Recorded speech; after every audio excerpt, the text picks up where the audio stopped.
While we're waiting to set up, John Orr, this presentation, Peter Russo was the producer. This was on Fox News, had a 2013 50th anniversary special on the Kennedy assassination, and this program was produced by Peter Russo, and John Orr was one of the presenters, and they also developed a very interesting animation that we didn't put this in the trial because for various reasons. But John believes he has found evidence both from a trajectory perspective and other perspective of a second shooter on the top of the county courts record building. So there'll be an animation as well. But that's obviously wasn't part of the mock trial for a variety of reasons, which we won't get into. Okay. Okay, thank you. This is the title of the report that Larry was mentioning that I submitted to Janet Reno in 1995 in April. This was a personal project when I was a senior official with the Justice Department, a private project that nobody knew about until I turned it in. And it is and was at the time, as far as I know, the only complete visual reconstruction of all the shots in Dealey Plaza on that day. I've done years and years of research. I've never seen any other report, study, or program that visually retraced all of the bullet paths and provided all of the evidence to support it. And the evidence I'm relying on is the raw evidence in the official record of the two investigations. This analysis, you'll see, is consistent with every bit of the physical raw evidence that was assembled in the two investigations, and it is consistent with all of the expert testimony to a reasonable degree of certainty in both of those investigations. So this is not something out in left field. This is original evidence. And Larry mentioned the animations by Peter Russo, who's sitting over here, and I'm greatly indebted to him and his team we worked very closely together for months on the 50th anniversary, and they created all of these animations you're going to see in this presentation.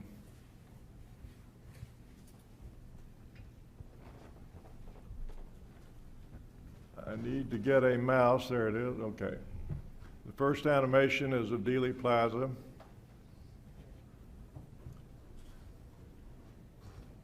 You've seen this before during the last 2 days, but all of the shooting was done basically in the center lane into the limousine. All of the shooting into the limousine was in the center lane from about here down to about here. This is where Zapruder was standing, and we'll pan on down and see again, which you've seen many times, but I'll show you again, the Oswald window on the 6th floor southeast corner of the Texas School Book Depository and the other buildings immediately around it.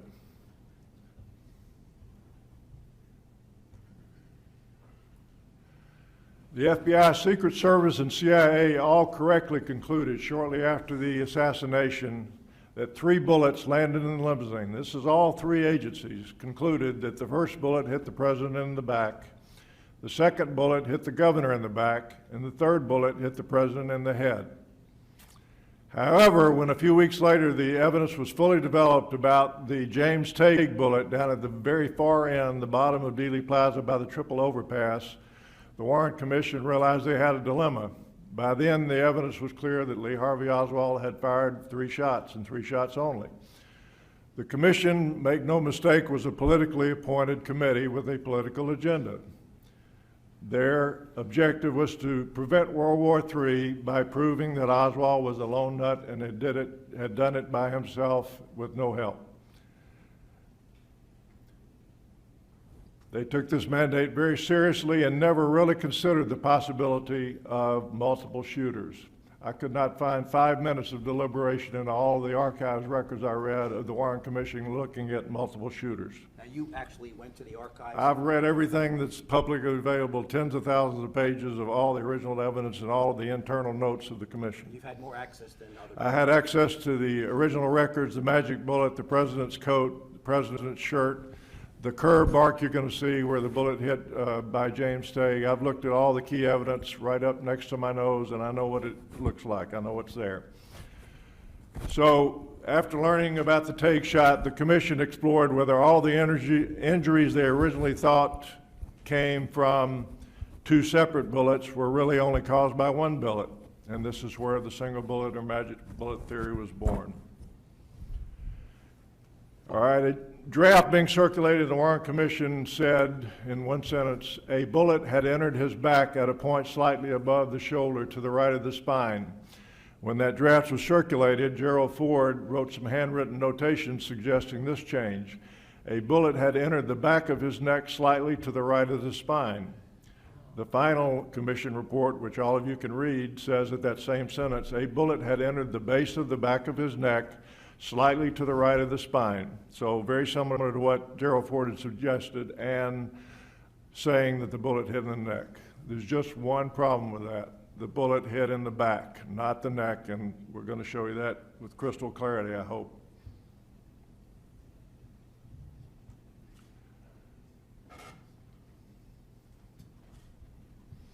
All right, this is where the Warren Commission placed, after moving it up from the back, they placed the first shot into the president, entry in the right base of the neck, right of the spine, just at the base of the neck.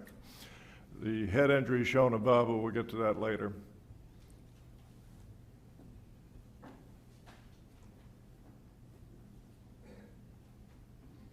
This is the Warren Commission bullet path, entering in the neck, exiting at a point lower in the front of the neck, in the center, and the Warren Commission speculated that the bullet in passing through the body had hit only soft tissue, and as you learned from Mr. Haig, the MC bullet in only a few inches of human tissue will go in essentially a straight line and be virtually undeformed. The problem was this was just a guess. The autopsy had failed to dissect the bullet track. So the Warren Commission had no way of knowing whether that bullet had hit only soft tissue, and it in fact did not, and I will show you that from the official record.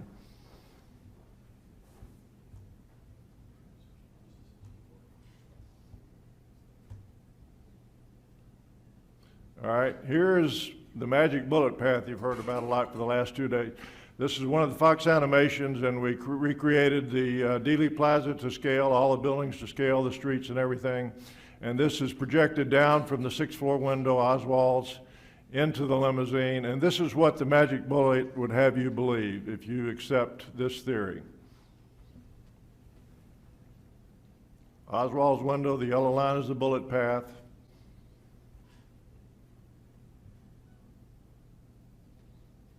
Goes in, according to their entrance, in the neck, not the back, in the neck, coming downward, outside the neck in the front center, coming into Governor Connolly's right armpit at a severe right to left angle, not straight on, but right to left and severely downward, about 27 degrees, according to the testimony you heard. Coming out the center of his chest, going to the right, let me back that up, going to the right, into the top of the wrist, exiting the underside of the wrist, and coming back directly to the left to the inner left thigh. There you can see it. So we don't know the exact position of the right arm because it's below the car, but we know from his movement shortly thereafter he lifted it up to protect his intestines as he turned around. So we're almost positive it was on his right side, and it's not in the path of the exit of the bullet coming out of the chest because you would have seen his Stetson. So we know it's not in the direct line bullet path. It had to have detoured to get over to the right to go through that risk and then come back to the left to enter the thigh. So, again, these are all based on the records in official records. All right, I told you I would show you the bullet was in the back. Here it is. Here's the president's coat that I examined and measured. This is not my photograph, but I measured it the same way they did. 5 3/8 inches down from the top of the collar to slightly to the right of the midseam, small oval hole. Here's the shirt, same spot. 5 3/4 inches down from the top of the collar, slight to the right of the midseam, and a small oval. And this was a fitted shirt that he would be sitting on. Right. So Tucked in. Right. All right, so this shot, the Croft slide, was taken about 2.5 seconds for the first shot. This is the slide, and then the lower is an enlargement. And you see his coat and presumably his shirt was slightly rippled, maybe an inch bowed up at that point. So that means that the measured distance on the shirt and coat are slightly lower than where it would have entered the back. But it's not the 6 inches of Not, doubling up? not pulling up over Right. his head like that to get the coat up where the neck Warren Commission entry is. Okay, so further evidence, the original autopsy drawing, you remember the Warren Commission draft language slightly above the shoulder to the right of the spine, so that's right there, and that's where the Dr. Humes drew it. Bullet entry in the back, not the neck. And here is the photo, which helps you. The HSCA made a photorealistic drawing of the same photo. So it's like you're looking at the photo and you see the oval hole, small oval hole in the back and not in the neck. This is where the Warren Commission would have you believe up here that it entered. So I hope you're convinced by now that this bullet entered the president's back and not his neck. All right. I showed you the magic bullet that I call the pretzel diagram, where it takes all these turns in midair to get through the entry and exit points. Here is the magic bullet theory if it had entered in the back where it correctly entered and went straight as the Warren Commission theorized it did. This is the path as it moved through the back. Through the correct entry point. Goes in the back where I've shown you. Comes out, it would have come out the chest, not the neck if it had gone in a straight line as they speculated, and it would have hit the left side of the jump seat that the governor is sitting in, not his right armpit. It's several feet away from that and much lower. So magic bullet theory doesn't work. And everybody has conceded, I think on both sides, that if the magic bullet theory doesn't work, you've got two shooters. You can, That's part you of can Q&A. believe whatever you want to. You That's can believe part of whatever you Q&A. want to. It's not to interrupt your presentation. The hole in the throat, I don't know. There'll be time for Yeah. questions after the presentation. Okay, this is a scale model of the limousine, and you see that the jump seat here, Governor Connolly was a very large man in a very small seat. He had no room to slide left or right. He could only tilt because his bottom was in this bucket seat. And he is essentially directly in front of President Kennedy, slightly 2 or 3 inches maybe inset, but he's a broader, bigger man. So they're in effect directly in front of one another, and it's just common sense that a bullet comes out the center of the president's neck heading downward and to the left. It's not on this scale model going to go in the right armpit of the governor at a sharply right to left angle. It's physically impossible. All right, I found this photo in the bowels of the National Archives. This is a close-up of the larger photo in the inset. There's so much wrong with this photo, I don't know where to begin. How about the back? This is Arlen Specter's hand on the right-hand edge there holding the probe, and they're trying to recreate the magic bullet theory and make it look reasonable. All right, problem one, they're in the Secret Service follow-up car, which is very different in dimensions from the presidential limousine. The seats, the 2 seats the men are sitting in, are closer together front to back, which makes the single bullet theory seem more feasible. The entry is shown in the neck, where the Warren Commission put it, not the white dot you see down far below, about 6 inches below in the coat, measured exactly for the stand-in of the president, same size person. Not his chin. That's right. Yeah, yeah. So another problem, I told you, according to all the doctors who treated the governor, the chest wound was extremely right to left, very sharp right to left angle going down. This probe is pointing pretty much straight ahead on the limousine, or maybe a little left to right. So there's no way that could have created that angle through the governor's chest as it entered. And this photograph was never published, surprisingly. The only exhibit they published in the Warren Commission volumes was this one from the front, which doesn't show the holes. And they reported in the Warren Commission results that when they did this test, all of the holes, everything lined up. So the trajectory is more accurate in this one in terms of... It's the same picture basically from the front, but they're not showing you the hole in the back that's 6 inches below where they're saying the bullet enters. But it looks like the shot's almost like the top of the shoulder as opposed to the neck. He lowered it a little bit, yeah. I'm not sure why he lowered it in that picture. It's still above the actual back hole.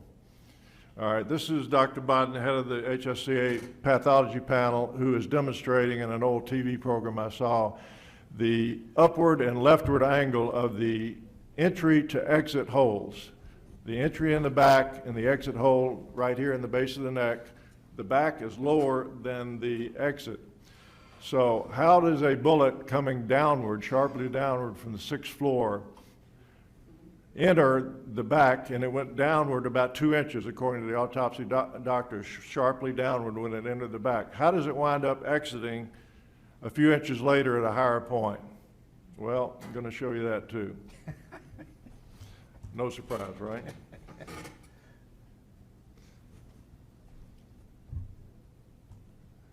This bullet struck the spine and hit bone twice. When you enter the back that close to the center of the spine, just to the right of the spine, and you're heading left and you come out in the middle, there is no place in the human body of a man that size to pass through without striking bone, and it in fact did strike bone. So why do we have testimony that it didn't hit any Well, right through flesh? Because the Warren Commission final report said, as far as can be ascertained, this bullet hit nothing but soft tissue in its path, paraphrasing.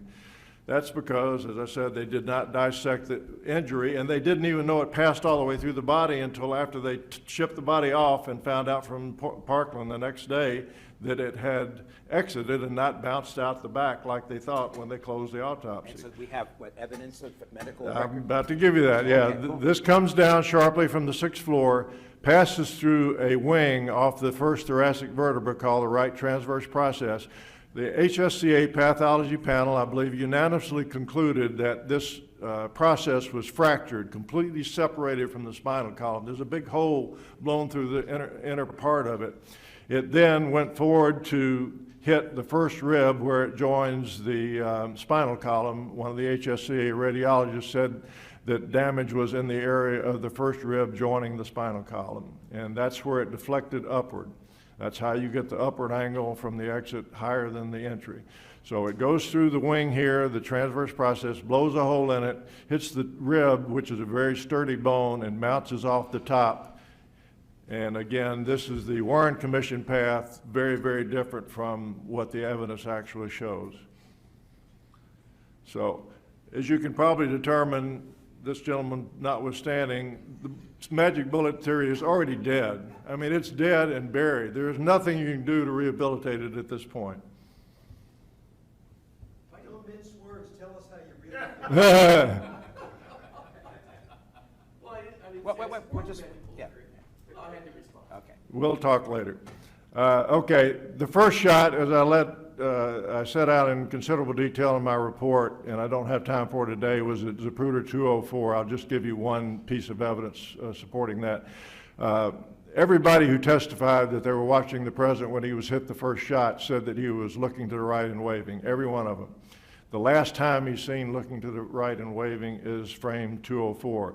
By 207, 1/6 of a second later, his arm has come down sharply toward his throat. He's been knocked to the left. His eyes appear to be closed. And the HSCA the photography panel of experts concluded that by frame 207, again, 3 frames later, he's reacting to an extreme external stimulus. That was the bullet. Here's a close-up. You see him at 204 immediately before the shot, hand raised in a wave immediately after the shot. Too fast to be a voluntary movement. It comes down, the head goes left. There's the governor looking right and Jackie looking right. They're waving at the crowd, all of them. Or governor's not waving, he's looking at the crowd. And here's what happened with the first shot from the 6th floor. And this was a Lee Harvey Oswald shot from the 6th floor. And Peter and his team and I insisted that they do overlays. I'd never seen an animation on TV or anywhere else where they actually overlaid to the Zapruder frames, because the animations you see are usually grossly distorted. So I didn't want that to happen. So I had them overlay to the actual frame and then run the animation from those overlays. You can see what happened.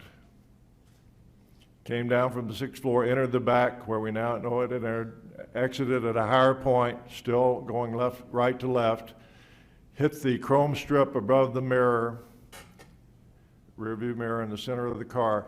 This barely missed the governor's left ear. He senses that, the whizzing and the sound of it going by, and if you watch immediately after this, he ducks his head to the right and he winces. That is in direct reaction to this shot. You'll see it around frame 230.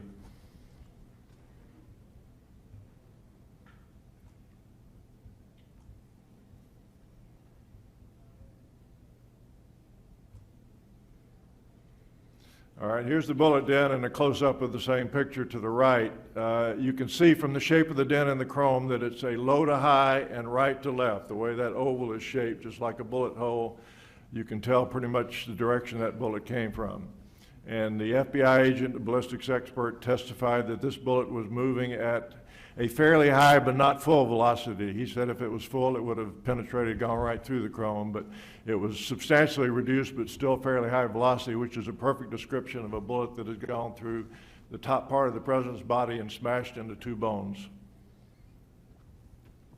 Second shot, 1.75 seconds after the first shot. The House Select Committee determined that 1.5 seconds was the bare minimum for Oswald to fire two shots, so he took just over the bare minimum to do this one. This one hit Connolly in the back, as all the agencies determined in the beginning of the investigation before the Warren Commission cranked up. Hit in his chest and went down. Here's a close-up. The governor, after turning and wincing from that bullet barely passing his left ear, is turning around to see because he believes the president's been shot. And as he turns around, he is hit in the back in this, immediately after this frame. He said that it felt like a blow of a fist. And this is 2:38, 2 frames later, a ninth of a second later. I believe Dr. Thompson measured this in his book, Six Flags in Dallas, and that was one of the things I used in my report, his chart showing this right shoulder dipping down in 1/9 of a second, far too fast to be a natural movement. His cheeks are puffed out because his right lung has collapsed. His hair appears to be flying up. It looks like his eyes are closed. So this is his full reaction to that shot. All of the doctors at Parkland who worked on this chest injury said the shoulder was pointed toward the shooter, almost like he was directly pointing his shoulder at the shooter. That was how sharp that right to left angle was. And this is the only area where that is the case. And Connolly, his wife, and virtually all the experts who looked at it in the first couple of weeks agreed that he was shot around mid-230. It was only changed when the single bullet became vogue.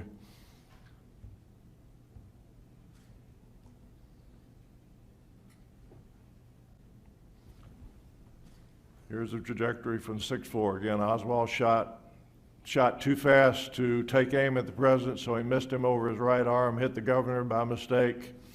And you see the overlay again with the Zapruder frame, bringing the Stetson up to protect it as he turns to the right so it won't get smashed. And Stetson's nowhere, the rest is nowhere in line of the bullet path. It goes straight into the left thigh.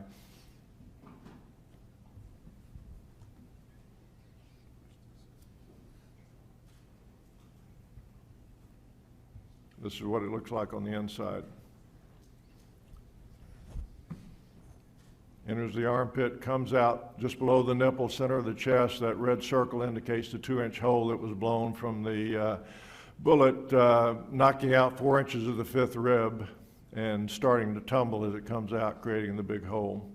And it continued to tumble and went back and forward into the thigh. It buried the base end into the thigh, dropped one little flake of lead in the thigh where it still remained, and fell out in his pants, where it was recovered on and near the gurney where his pants were removed later at Parkland. This is that magic bullet we've been hearing so much about. It's not magic at all. It only went through the chest and landed in the thigh. The top half, I inspected this, as I said, in the archives, and it is perfect essentially from the top half up. The nose is perfectly round. Everything is great. Down the lower half, down at the lower half, you've got a little flattening right in this area. You can sort of see the shadowing there. It's flattened, and you can definitely see it on the base view, the flattened side. That's from as it entered the chest as a pristine bullet going smoothly. It started to yaw slightly, and the back end went over and slapped the rib and knocked the 4 inches of rib out, flattening the lower half of the bullet. And that's really the only damage to it. Absolutely impossible that this caused all the damage alleged by the single bullet or magic bullet theory. All right, we heard a lot about, particularly today, about the yawing bullet entered the governor's back. That's another prong that they rest the single bullet theory on, that it must have come out of the president first because it was yawing when it came into the governor. Not so. You have a small oval hole in the governor's armpit coat, just like the oval hole in the president's back coat. Small oval hole in the shirt to the right picture there, entered there. The chest surgeon who treated this wound said that he had treated 1,000 bullet wounds in his career, and this hole in the back was a small, clean oval of a pristine bullet entering in a tangential or sideways angle from the 6th floor, and that it was not tumbling. And since we don't have any photos of the injury, we have to rely on this extremely experienced surgeon's word. But as you probably heard today, both investigations, Warren Commission and HSCA, used a surgical scar. After he cut out that small oval hole, he created a scar which coincidentally was the exact length of a bullet, sideways bullet, 30 millimeters, 3 centimeters. So both investigations used that 30 centimeter, 1 1/4 inch length to say this bullet was sideways when it entered the governor's back. Didn't happen. And Dr. Shaw told them that it didn't happen. Both investigations, they buried and ignored his testimony and still said that it was going in sideways. All right, now we're at the headshot, the third shot. Frame 312 of Zapruder. It's about 4.15, exactly 4.15 seconds after the second shot in the governor's chest. Here's a close-up. The president has tilted over to his left. He is bowing down slightly in the front, and he's looking slightly to the left of center. You see the governor there. He's leaned over against Nellie, and his arm is up holding his Stetson. You can see the cuff of his French cuff there, the white. So it's up in the air. Now, his radial nerve was partially severed, as you've heard, when the bullet hit his wrist. And all of the medical experts said it would be impossible or nearly impossible to continue to hold that Stetson with his thumb after that injury. He's still holding it with his thumb over 4 seconds after his chest has been hit. And your trajectory shows that his wrist was not in the It was not in the path of the second shot. All right, here's the actual headshot. Enters, you've seen this too. This is the photorealistic drawing. Enters the very center of the back of his head, oval to the right, indicating a left to right. Everything about this shot is left to right, and that's going to be very important. Left to right oval, clean oval, pristine bullet.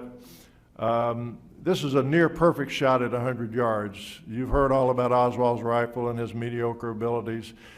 It would be like winning the lottery for him to have made this shot. This was an expert rifleman firing a very high-powered, high-accuracy gun who probably hit within a silver dollar of where he was aiming at 100 yards. This is the HSCA drawing. Now, this particular drawing, they have others, but this one does not show the gaping hole, missing skull all the way from the entrance to the exit wound. This whole part is blown out. They're just showing here, representing the entrance and exit wounds of the bullet. Now, just common sense to me, and I hope you can see it too, this bullet is moving towards Zapruder. This is the frame 312 head position from Zapruder.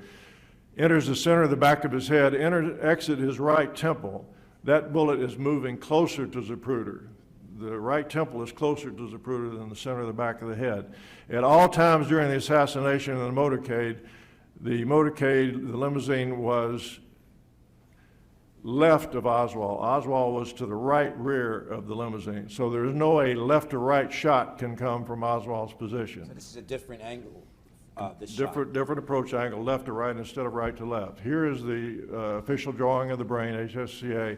I've added the two lines, the black line and the red line. The black line approximating the center line of the brain, and the red line is the path of the bullet. And you can see, obviously, a strong left to right orientation.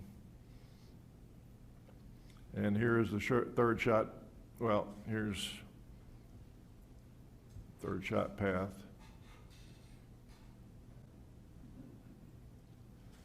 All right, when I first started doing my research, I said to myself, the first shot didn't hit the wrist, the second shot didn't hit the wrist, so sort of by elimination, the wrist must have been hitting the third shot. So I took that HSCA drawing, superimposed it on the president's head at 312, and did the entry and exit points. And you see the governor's forearm is sticking up, his right arm very visible, and the cuff is visible, the hand and the Stetson all visible. And I ran that HSCA line with the entry and exit points in the president's head. And it will come down shortly, I hope.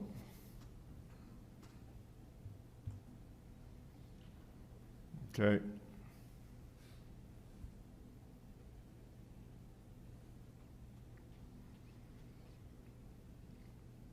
Going through the official entry and exit holes, lands directly at the point where the hole in the governor's coat, the cuff, French cuff hole, and the wrist hole, all those are in a straight line at that point.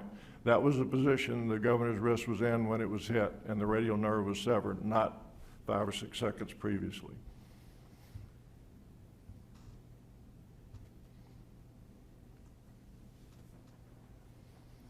So here's 312 close up on the governor. You see again his arm, French cuff, hand, etc.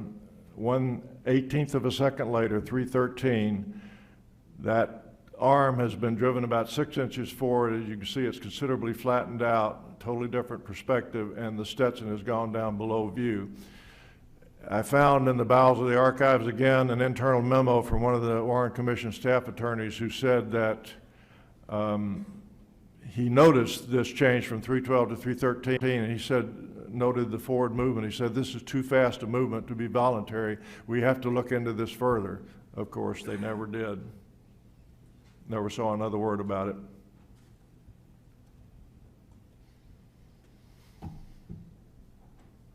All right, this is the animation. I'll show you the overlay again with the Warren Commission Zapruder film. All right, there's 312. There's the overlay. You can see it's accurate. And let me stop here. I asked the Fox animator, once I established this overlay was correct, I said, you find the line. I don't want to influence you. Run that line where it goes. It really only goes to one point in space. Once you get these, with this clear frame from Zapruder, and once you get these 3 points lined up, that only leads to one place in space, and this is where it leads.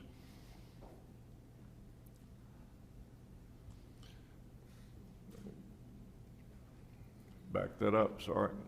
I have to run that through again.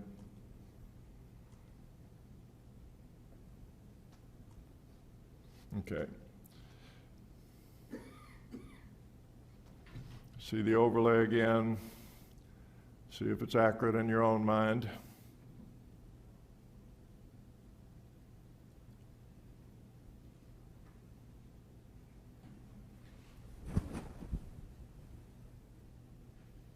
Which building is that? County courts. County Records Building Annex. When I did my report in 1995, I used a bust of President Kennedy, a protractor, and a long piece of string, and a primitive computer technology 3D program, and I put the shooter exactly this spot. And when I came back to the Fox animator, she said, this is what I came up with. I had no idea where that line had led her.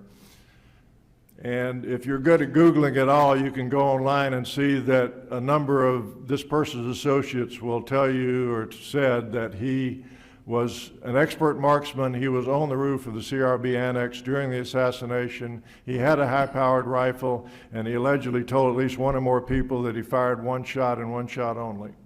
I'm not going to give his name because I'm not ready to accuse the person who I believe killed the president. Now, was this a fully military jacket, or is this a soft? I'm getting to that right now. You've heard a lot about this too. This was a soft-nosed hunting bullet, or hollow point, which is the same thing ballistically, the exact opposite of the hard-shelled Manica Carcano. Manica Carcano can hit a thick wrist bone, as the Warren Commission demonstrated, and it only becomes blunted on the nose. It keeps going. It doesn't break up. It just gets nose smashed. This skull bone in the back is thinner than a cadaver wrist and would never, no Manica Carcano in history has ever crumbled and disintegrated like this bullet had on entry, merely on a thin skull bone in the rear. And even more than that, the HSCA panel found out that that bullet started to break up on contact with the skin. It threw off particles of the bullet outside the skull and in the skin, under the skin, which the autopsy doctors never knew because they weren't using the x-rays, so they were completely blind on this. But that fragment pattern called a lead snowstorm that you saw going through the skull the last 2 days is the classic textbook definition of a soft-nosed bullet. And I guarantee you if we got Mr. Haig up here and asked him that, he would admit it. No Manica Carcano, having hit only one thin bone, will start to disintegrate that and leave that cylindrical to slightly conical pattern of jacket and lead core bullet fragments as it goes to the exit. And there were even tiny fragments embedded in the exit hole area, around the exit hole, that smashed into it there too. So this was not a Manica Carcano, it was a soft nose or hollow point bullet. And you see the front x-ray, this round disc with the HSCA panel found to be a 6.5 millimeter circular disc. You can see it has pretty much machine smooth edges, almost a perfect circle, although slightly bent from the impact. And then, I'm sorry, then this one up here is part of the side of the jacket that was thrown up outside the skull again. So I say in my report, these are two of the most important pieces of evidence in the entire case. If the autopsy doctors had used the x-rays and seen this and dug those things out, we would see that this is a base of a soft-nosed bullet. A Manica Carcano has no base. It's open at the bottom. It has lead poured into it from there. The soft nose is poured in from the top with the lead, so the base is a solid 6.5 millimeter piece of copper if it's that caliber. And that's what they use, the same caliber here. Here's the Warren Commission head path. They had the entrance 4 inches too low because the autopsy doctors correctly isolated the oval hole you saw in the cowlick. But as the autopsy went on, they let the hair flop over it after they photographed it and measured it. And later on, a piece of tissue down 4 inches lower was what they used as the location of the head wound. The autopsy doctors admitted that error many years later. So here is what the Warren Commission would like you to believe is the trajectory of the headshot. Now, the Fox animator has moved the sheet of paper over to bring that head upright. As you can see, if you turn the sheet of paper correctly, they have him looking down at his navel, which you saw 312. He wasn't looking nearly that low at that point. She turned the paper straight up, but I would tilt it forward a little bit because we saw his head is bowed a little at that 312 point. So I would have the actual trajectory once you bow that head a little about along here, which still has the shot coming from the trunk of the limousine.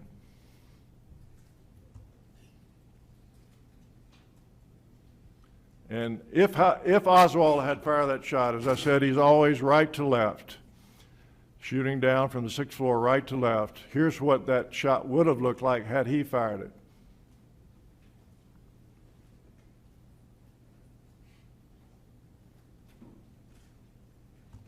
Okay.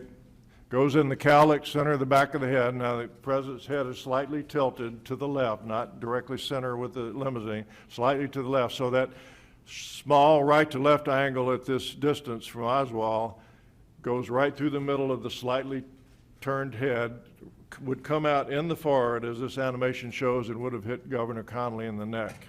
Didn't happen. Or is that his wife? Or is That's Governor Connolly there. Okay. His wife's not shown. She's Okay. sitting, she's holding him up. Now, there was a fourth shot. James Tague came forward very quickly, and the Warren Commission finally listened to what he had to say, and he was standing right here, and a bullet hit the curb of Main Street and grazed it. I've examined and photographed that piece of curb, and I see the deflection mark, which is the right angle of deflection, and it came up and hit him in the cheek. That bullet was never found. There's nothing in the record that anybody ever looked for it. They knew Tague had been hit by a bullet or bullet fragment, and apparently nobody bothered to look for it, so we don't know where that bullet is or what it was. But presumably that was Oswald's third shot, since we've just shown you that the headshot was not his third shot. So here's the photograph of the curb mark, and the FBI found lead in that mark there, so we know that's what it was from. And this is Tague's cheek with the grazing injury. In April 1995, I submitted my 66-page report, this title, to Attorney General Reno's office. A couple of months later, I first met with the DOJ attorney assigned to the matter. And during the almost 5 years before this matter was finally closed, no one from DOJ or the FBI ever engaged in any kind of dialogue with me or questioned me or challenged me on any of the many facts of my conclusion or conclusions in my report. They treated it like a dead, rotten, stinking fish. They just wanted to go away. The DOJ attorney assigned to the matter made it clear to me that a 31-year-old murder case was the lowest priority in his inbox and remained that way. January 25, 96, the Criminal Division finally requested the FBI to examine and test certain of the bullet fragments, including a fragment which, with several types of foreign matter adhering to it that I noted in my report had never been tested. DOJ recommended that I be detailed to work with the FBI on the project because of my extensive research and knowledge. The FBI refused to have any contact with me, saying I had a conflict of interest, having already reached my conclusions.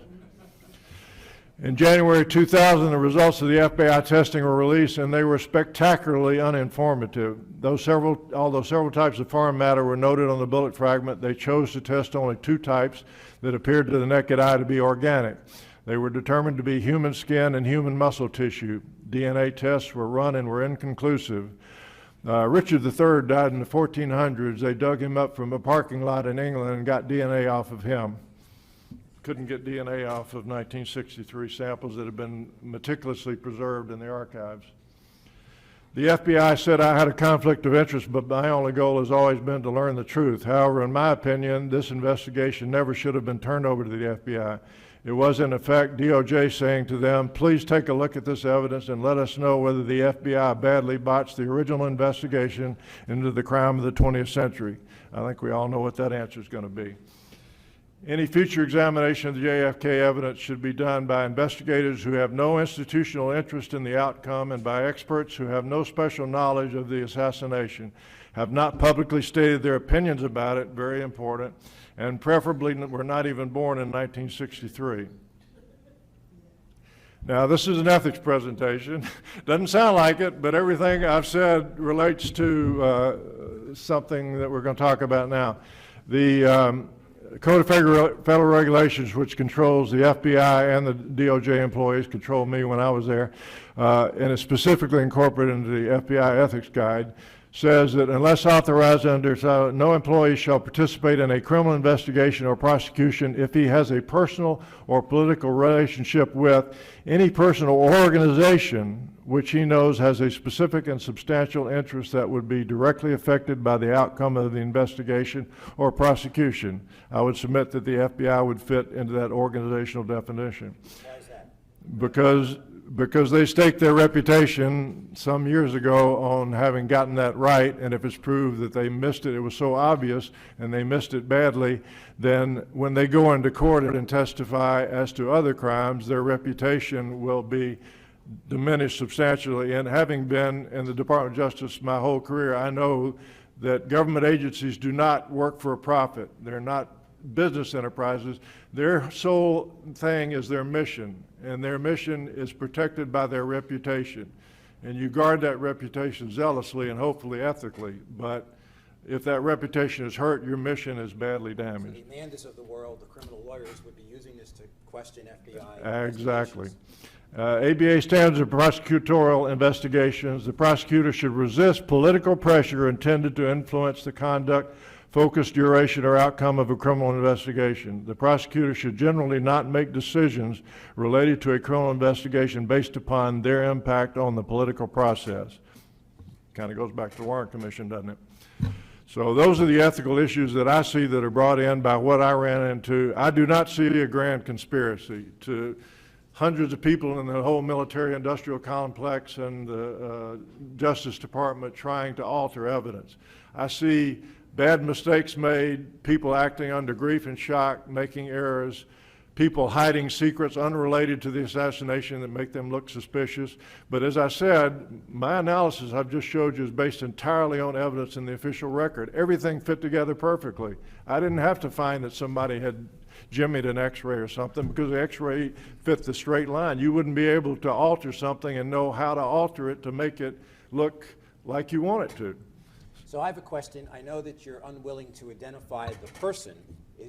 Are you aware of an organization potentially behind this person? At great risk to my own life, I will say the mafia did it. My research was limited to Dealey Plaza and what happened there. But in doing that, you have to read thousands of pages to get to those tidbits. So I feel like I know a lot about what happened in the background of this, and I am convinced that the mafia did it, as was the House Select Committee in 1979. So let me indulge me for a second, because I know people are going to, at least I know many people will be interested in the next question. If that's the case, why would the mafia take the chance at shooting a president, knowing that the next president might, his brother, the dead president brother, is still Attorney General, and why would they think this would solve their problem?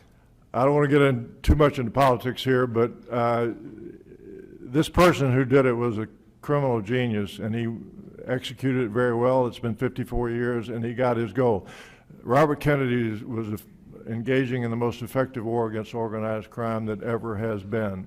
Maybe Rudy Giuliani would dispute that, but at the time, Robert Kennedy was on the way to wiping out the mafia, and they could not afford, and the person who I believe in the mafia who was behind this ultimately hated Bobby Kennedy with a purple passion, and he had personal reasons to do it, but institutionally they had to stop Bobby Kennedy's war on organized crime, and killing the president, as this person said, you kill the head of the dog, don't cut off the tail. So it was spectacularly successful, because the day of the assassination, Robert Kennedy was neutralized and the war on organized crime ended that day. Okay. Dr. Weck, so you're the... Mr. Orr, how are you, sir? Nice to Good to see you again. We were on camera together. Yes, we had a wonderful time in New York, although Peter Russo did not take us to one of those fancy New York restaurants, did he? I won't let him. I won't let him. Mr. Orr, going with your scenario completely, for the moment then, what is the relationship between this unidentified, identified to us, mafia figure from the records building and Oswald then, two shooters? There is a direct 1 or 2 degrees of separation without getting into any detail. I found in my research that all roads out of Dealey Plaza lead back to the mafia. And I'll go ahead and say one name. Carlos Marcello was the brains behind this organization, as the HSCA ultimately, I think, concluded without indicting him. All the evidence indicates to me that he was the planner. He was extremely skillful at this. He knew how to manipulate people, and he used Oswald as the one. Going back to Sicily, when you kill a political figure, you know that somebody will have to be nailed. They will not go away, the public, until they get an answer. So you deliver up, under the old mafia plan in Sicily, you deliver up a patsy. This was not an innocent patsy. This was probably an unwillingly recruited patsy, Oswald, who had to participate or die at the hands of the mafia. So he is the one who's leaving all the evidence, all the breadcrumbs, so that when he safely gets out of Dallas that day, everything will lead to him, but he can't be found. He'll turn up in Mexico or South America, somebody will see him there, he'll never be seen again. But Tippit messed all that up. If it hadn't been for Tippit, Marcello would have been drinking champagne all night long. Bob, you want to? I don't know. Go ahead. Well, I think Cyril kind of hit on one stumbling block for me anyway, and just one person, I could certainly be wrong, is that, anybody is, I believe Oswald was shooting from the 6th floor as well. Okay. One stumbling block I have is the notion that anybody in cahoots with Oswald, especially another shooter, there presumably would have been some planning. There presumably would have been some contacts. And we all know that you just mentioned the mafia was involved in this. We know that since the late 50s, the FBI had been monitoring, national mafia communications. It seems to be pretty risky to sign on to a plan with a guy that has to leave his easily traceable assassination weapon behind his floor. Obviously, he couldn't carry it out of the building with him. He dropped it there because he had to. It seems, I can't get beyond the notion that somebody would risk identification by association with Lee Harvey Oswald. I guess that's the bottom line. Well, that was a risk because Oswald grew up in the penumbra of the Marcello organization. You probably read all his uncle. I mean, It's like, if I'm going to get in cahoots with Lee and have him shoot, and I have to presume, especially since he's high profile to the government, we've Right. heard that, it's in Mexico City. I mean, the government had a dossier on him, etc. I buy all that. I think it's all true, and I think it seems to me that the last thing I would want to do is to be in a planning operation with Lee Harvey Oswald, knowing that he's going to be identified within 24 hours of the assassination, and they're going to come looking for me immediately. Well, the posit to that would be, I think, that this person was aware of the intelligence curiosity about Oswald, and that this guy is walking around, and he's, I think someone was aware that the government was going to not fully investigate this. And John and I have talked about, I'm not sure if you want to talk about it publicly. Go ahead. And then the other thing is, it seems to me that this was probably one of these, risk-benefit analysis, and probably they were very desperate. And if you're about to get I agree yeah. with that, Mr. Vanilla. I just think the scales are. Yeah. Well, if you're about to go extinct, That's just a right, judgment. right. Different people can make I think if you're really desperate, you're probably going to say, okay, there's a 90. Yeah, right. I think your point about, what would they accomplish with this ultimately, other than vengeance, and I know that I don't know much. And that about might be part of it itself also. Other than what I've read, but if you get past vengeance and you start talking about somebody with a sense of rationality, And you may not. There's got to be more than vengeance then, and that's Well- kind of where I come down. I could be wrong, You- but that's where I come down. I just have a whole lot of trouble thinking that somebody would have planned the event with it. You raise a good point, and both shooters, according to my analysis, had about second-degree separation from Marcello. So he had a little protection, but there was a big risk there. But all I can answer is 54 years later, he hasn't been charged. He got away with it. So he must have done something right. Tink, you had a question. Yeah. I find this And then we have to- meticulous, very extremely original, a lot of fun. Vlad. Microphone. I find this quite a piece of work. In a good way. In a good way, right? A marvelous piece of work, really. Thank you. And I have a question of clarification with regard to one point shown on the comparison of slides between 312 and 313. You mentioned that Conley's wrist was hit at that point and could be seen to move forward. When I looked at it, I saw a vertical line between what was Conley's head, I take it, and his wrist and shirt. I didn't find that lower glint to move forward that much. Could you go back to the slide and I let's can look at it certainly together? try. Maybe you can educate me. So you can see why, after I spoke to John, I felt this was, we couldn't get him in the mock trial for a variety of reasons. We already had done the schedule, but this is fascinating stuff. I think, to Could fully you answer your point out- question, Could you point out first with your I have a pointer Razor, here. the Is this it? It's hard for me to see this close, but so you have Conley's you can see his forehead cuff first. right there. His Clearly the white cuff right there, and his hand is kind of cocked. It's Okay. coming up pretty sharply and then cocked back down to hold the steps. Okay, and the forehead And is, and this is relatively flat. The hand you see to me looks very flat here. Or And blurred. obviously, we're at a disadvantage. If we had the really high resolution right in front of us, we could see it pretty clearly. But, and this was agreed with by the Warren Commission attorney who wrote that. He saw the same thing. So I'm just agreeing with him that, And that's his forehead that we determined that this is Connolly's forehead above, directly above those points? yeah. This is hand moving. Yeah, Okay. but the measurements that I've read were about 6 inches forward, and that's mainly going with the tie and the hand from being cocked like this to going kind of flattened out and the Stetson disappearing down below. So, you know, it's arguable how much it moved, but I agree with the Warren Commission attorney that it moved too fast to be voluntarily an 18th of a Well, second. the caveat that I'd like to throw in here is that I think I made one dreadful mistake back in 1966 and 67, and that was that I claimed to have measured the movement of the president's head between 312 and 313. That turned out to be a very significant mistake.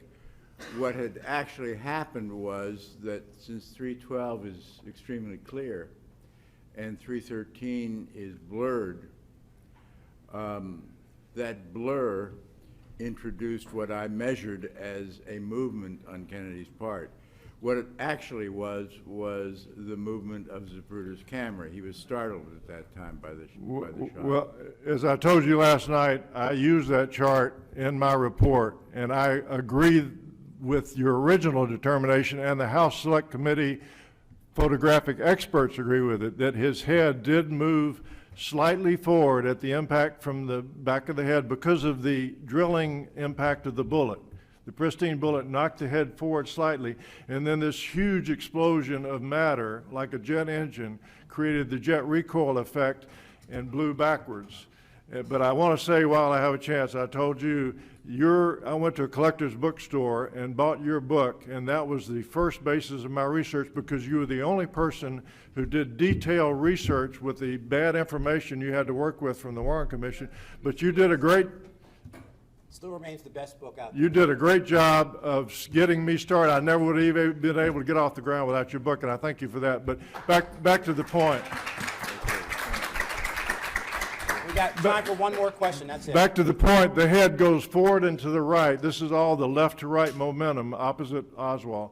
Goes forward to the right from the modest momentum of the bullet, and then violently back to the left. And as Mr. Haig said, the head goes back toward the shooter. The shooter is back left. That's where the head goes, and the County Records Building Annex is back left. But last question. Mr. Orr, briefly, what about the grassy knoll, the circumstances where the policeman and the team were going down the grassy knoll? You can do it. Oh, you can do it from here. Number one. Okay. Number two, I gotta get the if Oswald was so erratic, why would the mafia use someone like that to carry out the killing of the president? Because he was a patsy. Number two was the guy who can hit a silver dollar at 100 yards. He's the killer. This guy's just drawing attention.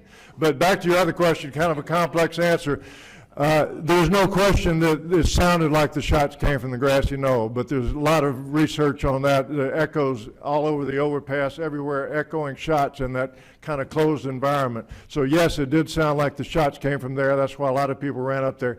Yes, there were apparently people with phony Secret Service credentials turning people away up there. Yes, 2 people said they saw a man with a rifle leaving from behind the stockade fence. Yes, there was a puff of smoke up there probably, but there were cigarette butts right in the corner. Somebody was standing there smoking cigarettes. So my conclusion on that was that there very likely was a third shooter there for a last resort shot right down into the limousine at close range. And make no mistake, that shot would have been sideways. It would have probably hit Jackie when it came out his head.